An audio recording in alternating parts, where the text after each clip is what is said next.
교회적 차원의 문제보다 한 개인이 더 중요하죠. 개인이 중요한. 우리 서로에게 이렇게 한번 축복합시다. 당신은 소중합니다.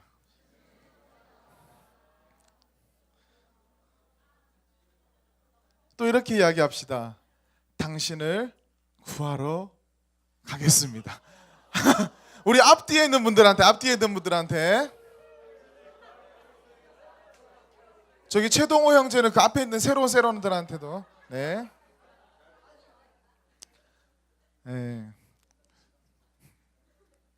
영상이 나오고 나서 계속 많은 분들이 빨리 2탄 안 보여주냐고. 언젠가 나옵니다. 그러니까 예배 빠지지 않고 나오면 볼 수 있습니다. 메이킹 필름까지요. 네, 우리 하나님의 말씀 보도록 하겠습니다. 열왕기상 12장 25절부터 33절까지 말씀입니다. 구약 536쪽 열왕기상 12장 25절부터 33절까지의 말씀입니다. 우리 형제 자매 교독하겠습니다. 형제가 25절 먼저 읽고 자매들 26절 이런 순으로 봉독하겠습니다. 우리 형제 읽겠습니다. 여로보암이 에브라임 산지에 세겜을 건축하고 나가서 분회를 건축하고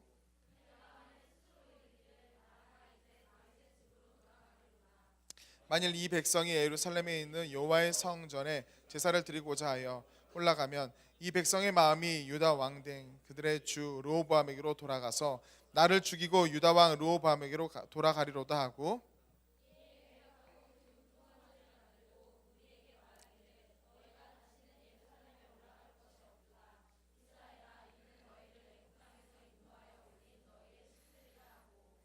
하나는 베델에 두고 하나는 단에 둔지라.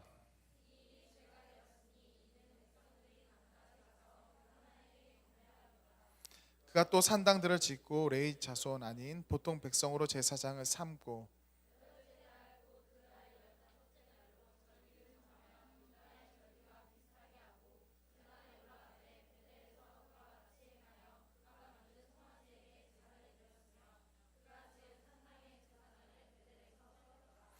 그가 자기 마음대로 정한 달 곧 8째 달 15째 이스라엘 자손을 위하여 절기로 정하고 베들에 쌓은 제단에 올라가서 분향하였더라.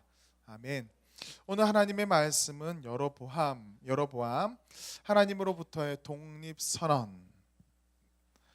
오늘 어버이날입니다. 그래서 어버이날인데 좋은 의미에서 독립하고 싶어하는 우리 청년들이 있는 반면에 탈출하고 싶어서 집으로부터 탈출하고 싶고 부모로부터 탈출하고 싶어서 독립을 소망하는 지체들도 종종 있다고 들었습니다.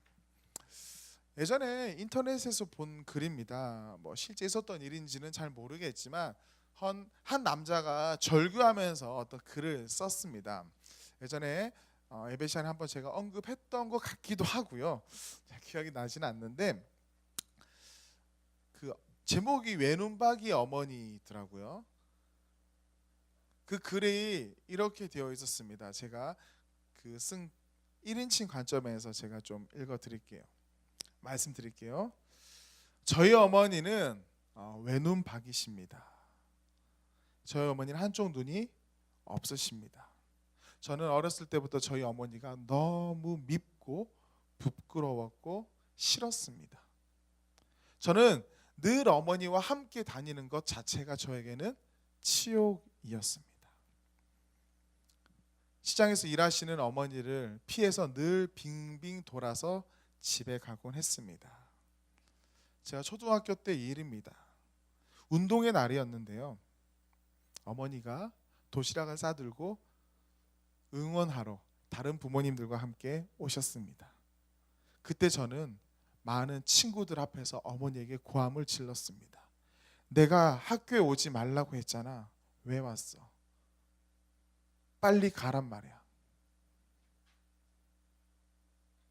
어머니는 도시락을 제 손에 쥐어주고 오늘 화이팅해 라고 말하고 집으로 돌아갔습니다.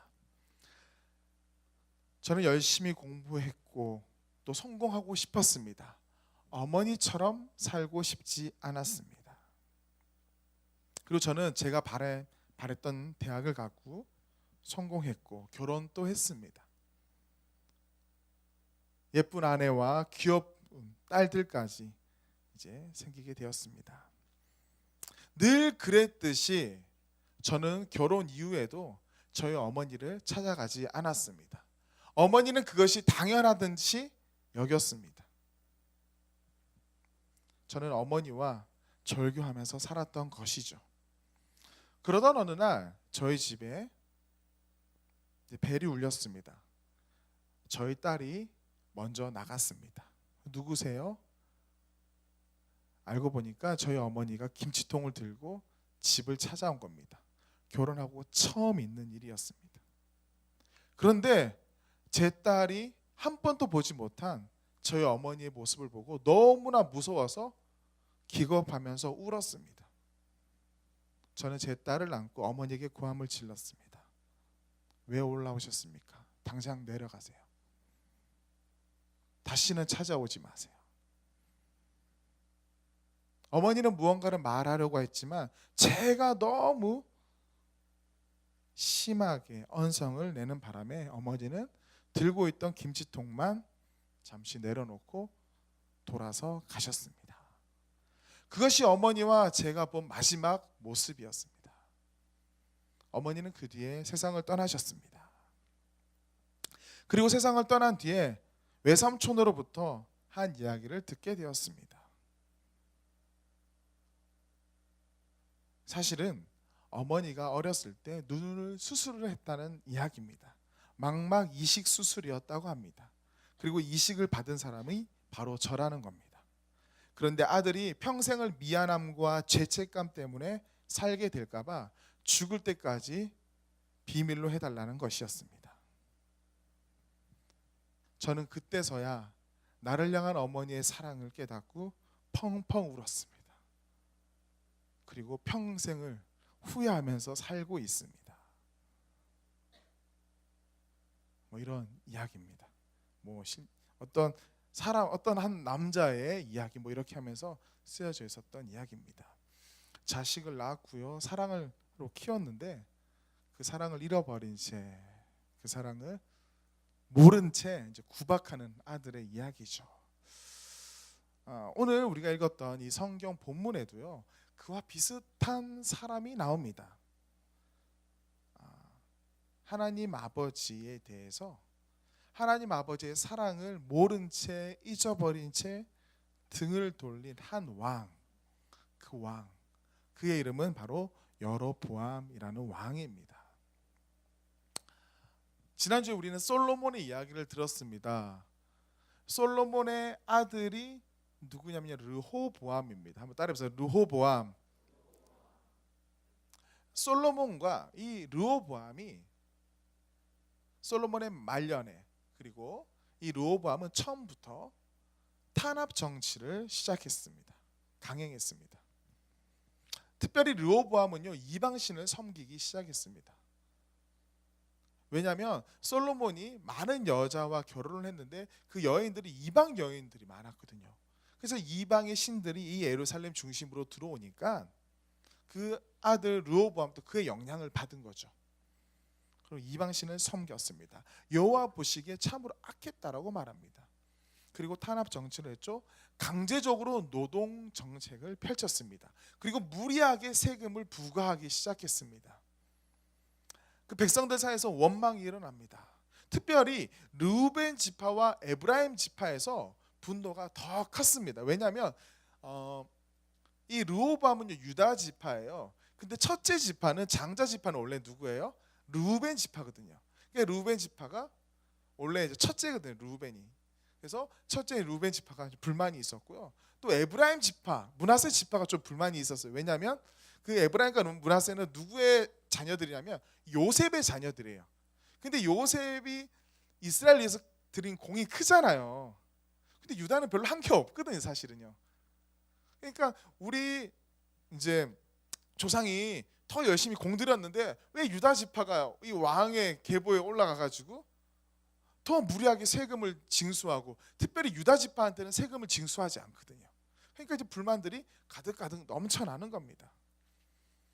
그때 하나님께서 이 이스라엘 백성들의 원망을 들으십니다. 그리고 르호보암을 징계하시사 이스라엘을 반으로 쪼갤 계획을 세우십니다. 그래서 하나님의 선지자 아이야라는 사람을 통해서 예언을 하십니다. 이 아이야가 여로보암이라는 이제 한 장관을, 군대 장관을 만나게 됩니다. 이 여로보암은요, 그 르호보암의 한마디로 종이에요. 하인이에요. 그의 신하죠. 근데 그 신하에게 이렇게 말합니다. 새 옷을 조각을 찢어버리는 거예요. 12조각을 찢어서 10조각을 여로보암한테 줍니다. 그게 무슨 의미겠어요? 12지파 중에 10지파를 하나님께서 너에게 주기로 마음을 먹었다라는 거죠. 이 두 개 지파는 이제 유다 지파와 베냐민 지파예요. 그래서 보통 이제 밑에 지방을 남유다라고 하고 위에를 갈라지면 이제 북이스라엘이라고 하는데, 이 베냐민 지파 같은 경우는 조금 모호한데, 베냐민 지파는요 이 유다에 그냥 속해버려요. 나중에 이 베냐민 지파는 예전에 제가 설교 시간에 언급을 했었습니다. 예전에 사사시대 때 레위인이 어떤 한 첩을 가지게 됐었어요. 그래서 그 첩을 나중에 강간당하고 12토막 살인 사건 알죠? 우리 청년들 성경적 지식이 있으니까 여기서 설명하지 않을게요. 궁금하면 사사기를 펼쳐보시면 압니다. 어쨌든 레위인이 첩이 있었고, 그 첩을 베냐민 사람들이 강간을 해서 이 레위인이 토막을 내서 전 지파로 뿌린 거예요. 그러니까 모든 지파와 어떤 지파가 전쟁을 해요? 베냐민 지파. 베냐민 지파 사람들이 너무 잔인하게 강간하고 그렇게 했으니까. 요토토막 나눈 거는 그 남편이 한 거예요.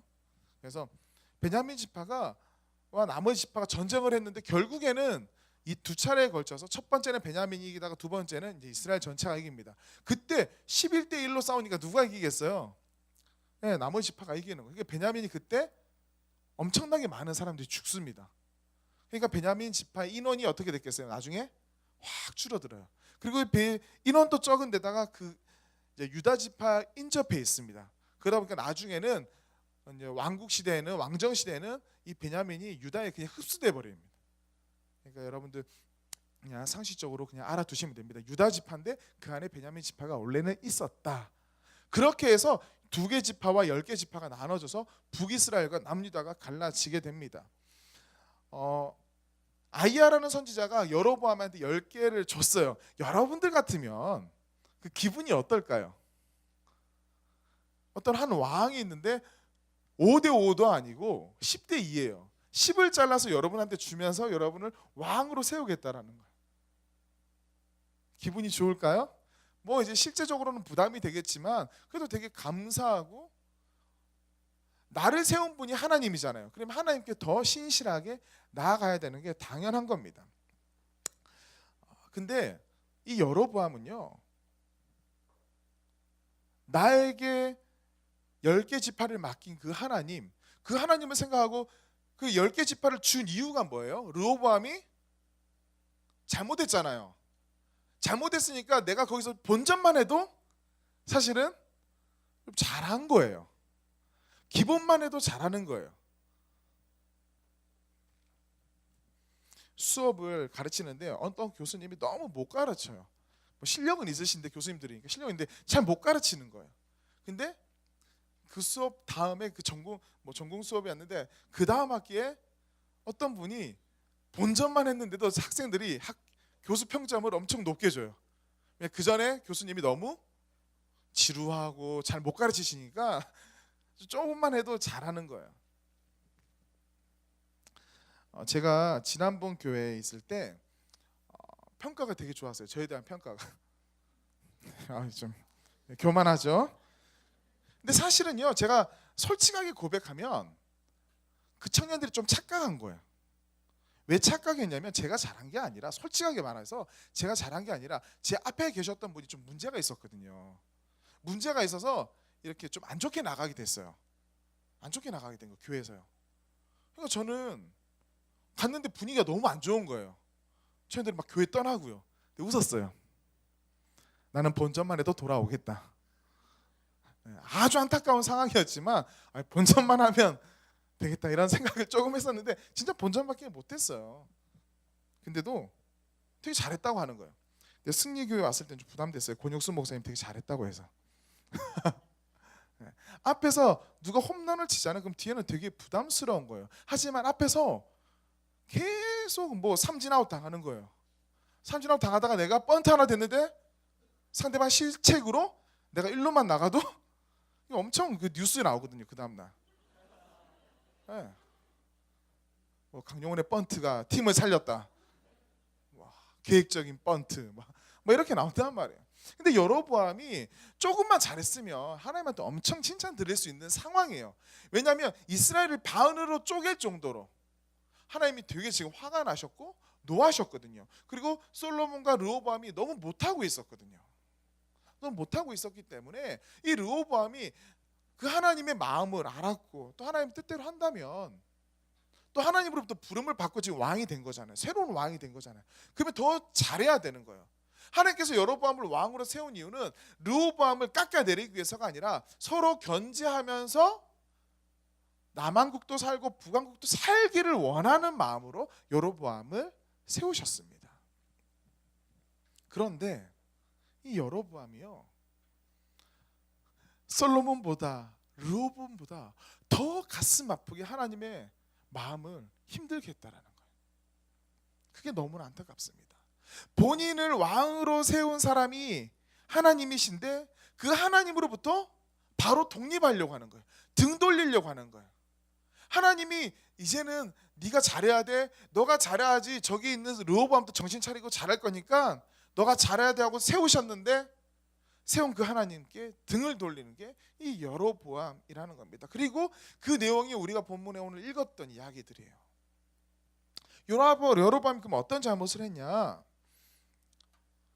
여로보암이 남과 북이 갈라졌어요. 처음에는 되게 좋았어요. 의기양양했어요. 그러니까 여로보암은 생각보다 왕이 되기를 원했던 사람이었어요. 어떻게 그것을 알 수 있냐면 예전에 다윗과 같은 경우는 이제 사무엘이 너가 이스라엘의 왕이 될 거야라고 말했을 때 기다렸습니다. 다윗이 내가 다음 주 보면 왕이 되는구나 이렇게 하고 나섰던 것이 아니라 기다렸어요. 하나님의 때를 계속 기다렸습니다. 하지만 이 여로보암은요, 네가 왕이 될 거야 하니까 바로 쿠데타를 일으킵니다. 그리고 싸움에서 져서 애굽으로 이제 쫓겨나게 돼요. 성경에 아주 짧게 그 이야기 나옵니다. 애굽으로 쫓겨나게 됩니다. 쫓겨나게 됐는데 하나님은 그래도 예언한 대로 이루시죠. 이스라엘에 대한 탄압이 점점 더 커지는 거예요. 커지는 겁니다. 도저히 안 되겠다. 우리가 다시 일어나자. 백성들 사이에서 이제 쿠데타가 일어나기 시작합니다. 그때 여로보암 이제 애굽에서 다시 올라와. 우리와 함께하자. 이렇게 된 거예요. 그래서 여로보암이 다시 올라와서 왕한테 나아갑니다. 왕이시여, 너무 탄압이 심합니다. 그러니까 이 르호보암이 뭐라고 말하냐면 내 아버지는 채찍으로 너희를 다스렸지만 나는 정갈 채찍으로 너희를 다스리겠다. 더 강하게 다스리겠다라고 말한 거죠. 백성들이 더 화가 난 거예요. 그때 여로보암이 다시 봉기를 듭니다. 그때가 하나님의 때인 거예요. 그래서 이제 쿠데타를 일으켜서 나눠지게 된 겁니다. 그런데 이 여로보암이 이제 북이스라엘에서 이제 수도를 사마리아로 삼고 잘 있는데, 그때는 수도가 사마리아는 아니죠. 어쨌든 북이스라엘에 잘 있는데, 자세히 생각해 보세요. 이스라엘 백성들이 그동안 이 종교성이 있는 나라잖아요. 그리고 절기가 있는 나라예요. 그 절기가 되면 이스라엘 백성들이 어디에 가서 예배를 드려요?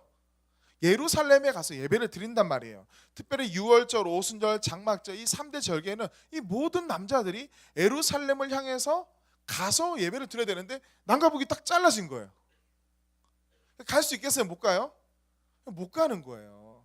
그리고 종교성이 좀 강한 사람들은 어때요? 그럼 우리 탈북해야 되겠다 이런 마음을 먹게 되는 거죠. 탈북. 내가 남쪽으로 내려가야 되겠다.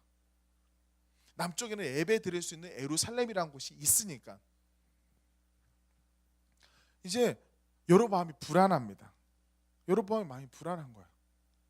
이 백성들이 다 남쪽으로 가면 어떡하지? 걱정하는 거죠. 그래서 첫 번째 잘못을 범하는데요. 베델과 단이라는 베델과 단의 두 처소에 금송아지 우상을 갖다 놓고 이 금송아지가 너희를 이끈 여호와 하나님이다. 그러니까 예루살렘으로 내려가지 마라. 여기서 예배 드려라 라고 말한 겁니다. 근데 이 베델과 단의 이 산당이요, 저 히스기야 왕 때까지, 그때 히스기야 왕은 어떤 때냐면 북이스라엘이 멸망할 때예요. 그러니까 북이스라엘이 멸망할 때까지 그게 없어지지 않아요. 그러니까 북이스라엘 처음부터 끝까지 이 베델과 단의 산당은요 끝까지 존속됩니다.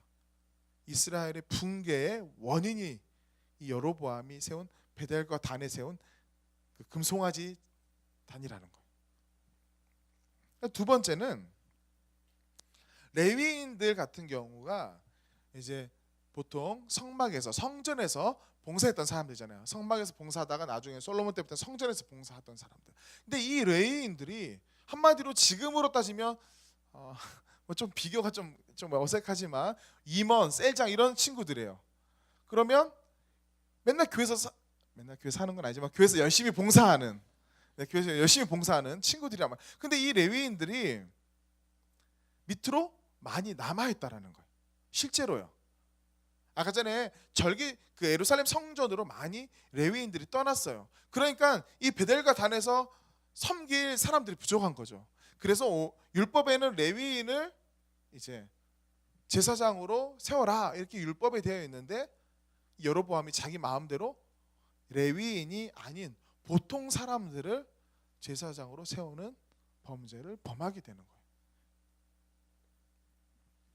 그리고 세 번째는요, 북쪽 지역이 남쪽 지역보다 추수의 시기가 한 달 정도 늦습니다.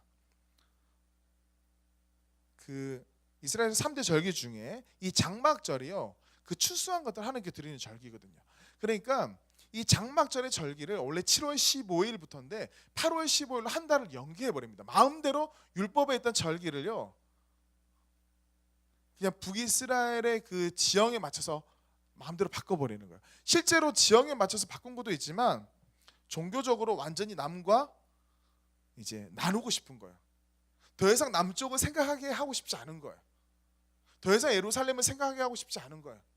그래서 자기 마음대로 절기를 바꿉니다. 세 가지 이야기했는데 기억나세요? 첫 번째는 뭐예요? 베델과 단에 금송아지를 놔뒀다. 두 번째는 레위인이 아닌 일반 사람을 제사장으로 삼았다. 세 번째는요, 장막절의 절기를 마음대로 바꾸었다. 이 세 가지예요. 하나님께서는 아까 전에 말했듯이 남과 북이 균형과 견제를 이루면서 좀 상호 발전하기를 원했습니다. 모든 교회가 잘 되면 좋잖아요. 우리도. 저는 기도합니다. 베델교회가 부흥하기를, 거룩한 빛 강성교회가 더욱더 부흥하기를, 한소망교회도 마찬가지고요. 네, 모든 교회가 그렇게 하면 좋잖아요. 여기 라페스타에 있는 조이풀 처치 뭐죠? 기쁨이 있는, 아름다운 교회 말고 기쁨이 있는 교회. 그 어떤 사람이 뭐 이단이냐 하는데 이단 아니에요. 거기 오해하는 분들이 있는데 거기 되게 뜨거워요. 찬양이 진짜 좋다고 하더라고요. 말씀도 진짜 좋아요. 잘 되길 원해요. 금요기도에 갔다 온 청년의 이야기로는 청년들이 한 200명 이상 금요기도에 나오는 뜨거운 교회. 라페스타 몇 동이죠? 저기 있어요. 막 손바닥 모양으로 이렇게 돼 있는 교회. 제가 모니터링 하죠. 그러니까 여러 설교를 들어요. 여러 집회 모습을 저희도 이제 봐요. 존경하는 목사님의 설교도 듣고요. 제가 그 조이풀 처치 영상을 진짜 한 7년 봤어요. 근데 왔는데 이 옆에 있더라고요. 조지훈 목사님, 훌륭한 분이죠. 나중에 알게 됐는데 제 아는 형의 친형이더라고요. 그래서 지금 같이 거기서 사역하고 있어요. 조이풀 처치에서. 좋은 교회 잘 되길 원해요. 여러분들 가란 뜻은 아니고요. 그러니까 서로 이제 모든 교회들이 이렇게 잘 되면 좋잖아요. 하나님께서 여로보암과 르호보암을 나눈 이유 중에 하나가 르호보암을 무너뜨리기 위해서가 아니에요. 사실은 여로보암이 하나님 앞에 돌아가는 것을 보고 하나님을 제대로 믿으니까 저 잘 되는구나. 그럼 르호보암이 깨달을 거 아니에요. 남유다도 살고 북이스라엘도 살기를 원했는데 그 역할을 제대로 하지 못했던 거죠. 여로보암은 하나님께서 남과 북 모든 이스라엘 나라가 제사장 나라가 되기를 원하셨는데, 여로보암은 그 사명의 줄을 전혀 다른 방향으로 지금 잡고 정치를 했다라는 겁니다. 그를 세운 분이 누구예요? 하나님이세요. 아이야를 보내서 10조각을 찢어가지고 준 분이 누구냐면 하나님이세요. 그런데 여로보암은요, 오히려 하나님으로부터 독립을 추구했다라는 거예요. 하나님이 나를 세웠는데, 하나님이 나를 여기까지 도우셨는데, 그런 하나님을 내가 이제 등 돌리고 싶은 거예요. 하나님이 열심히 높여놨는데. 신약에 보면요, 돌아온 탕자 이야기가 있습니다. 아버지 유산을 달라고 해요. 아버지 죽을 때 줄 유산 좀 살아 계시지만 좀 미리 달라고 말해. 아주 부러워하는 거예요. 아버지가 죽었을 때 이야기를 미리 하니까. 아버지가 줍니다.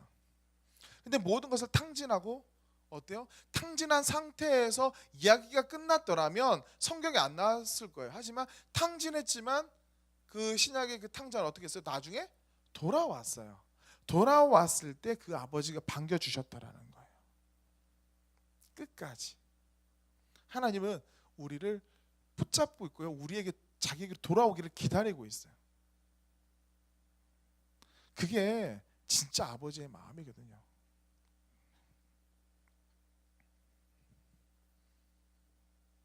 그런데 여로보암은 돌아오지 않았어요.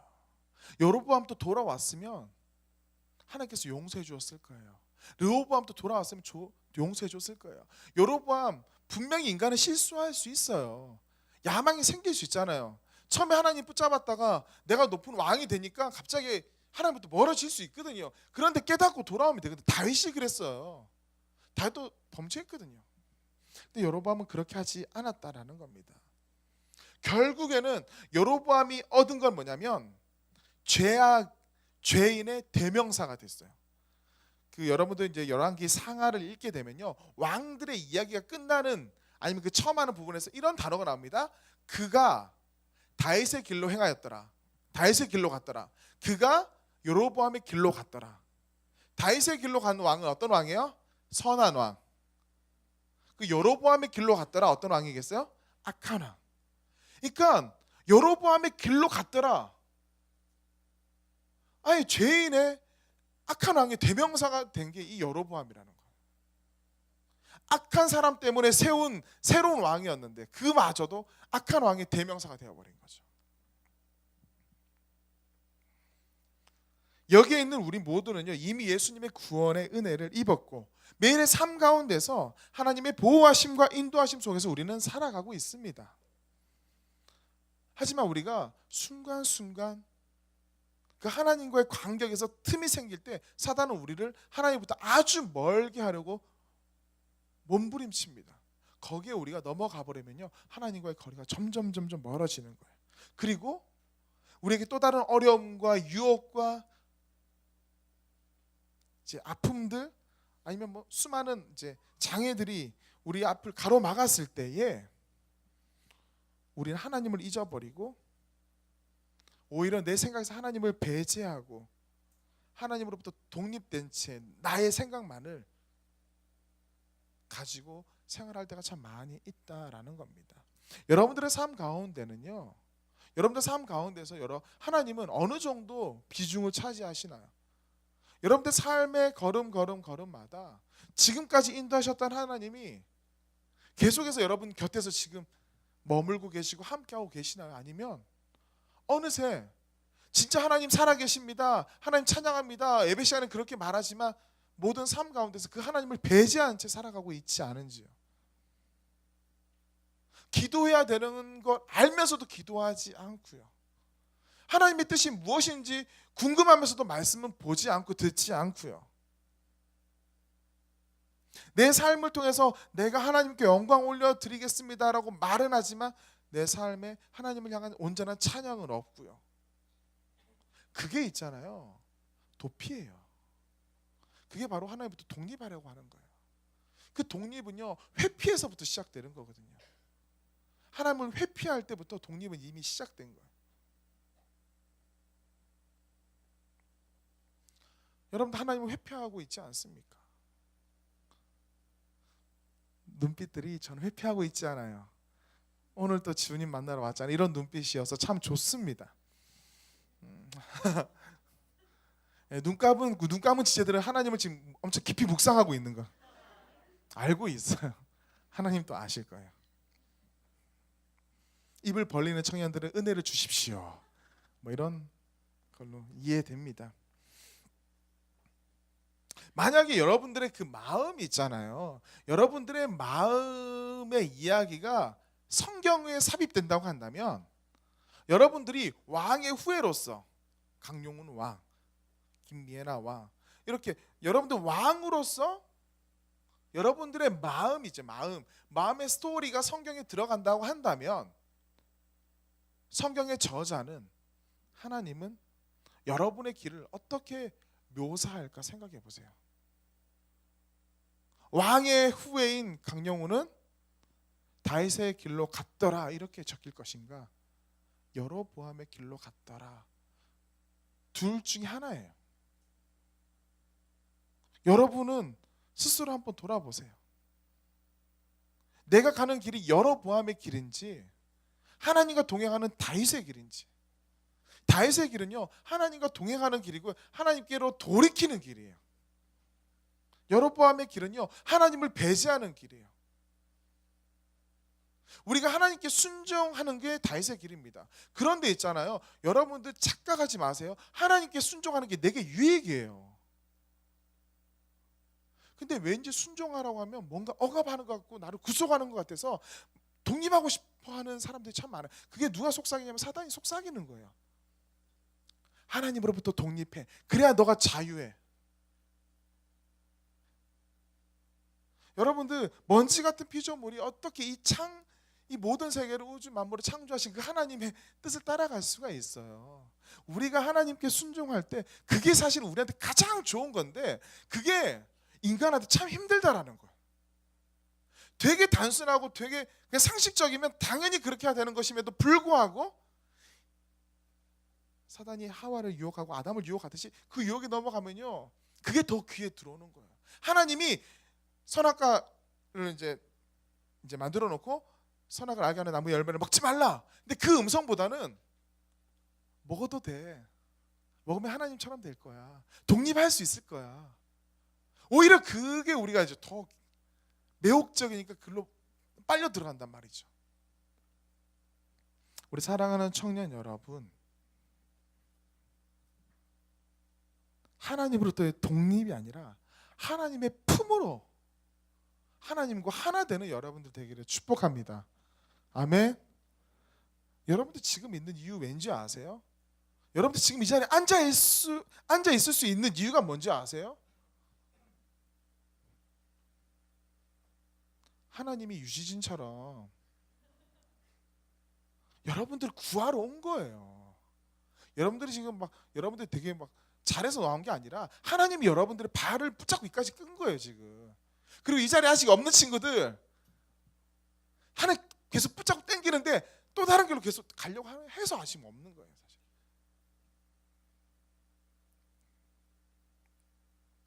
하나님 여러분 한 사람 한 사람 절대 포기하지 않습니다. 절대 포기하지 않아요. 그러면 우리가 포기하지 않는 하나님께 눈을 맞추고요, 내 마음을 맞추면 내가 온전한 하나님의 자녀, 진정한 왕의 후예로 우리가 살아갈 수 있을 줄 믿습니다. 아멘. 이렇게 한번 고백하면서 조금 민망하지만 이렇게 되게 소망하는 마음으로요, 왕 강영훈은 이렇게 왜 웃어요? 푸 이러네요.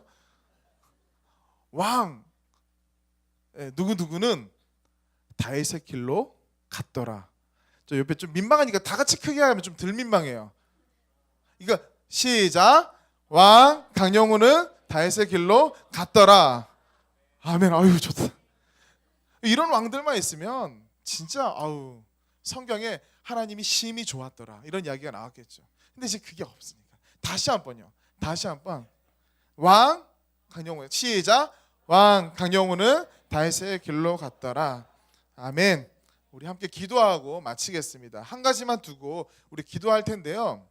하나님, 내가 여로보암의 길이 아닌 다윗의 길로 가기를 소망합니다. 하나님, 내가 하나님을 배제하고 하나님을 잊어버리고 지금까지 나를 인도하셨던 그 하나님이 분명히 놀랍게 나를 붙잡고 있는데도 불구하고 그 하나님 없이 계속 살아가려고 하는 나, 모든 것이 나로부터 시작해서 나로 끝나는 그런 인생을 살았더라면 하나님 용서해 주시고, 정말 주님과 함께하는 나, 주님 없이는 내가 설명되지 못하는 나, 정말로 내 인생은 주님의 그 손 안에서 정말 아름답게 다져지는 내 인생, 정말 다윗의 길, 그 길로 우리가 가기를 소망하며 함께 기도하며 나아가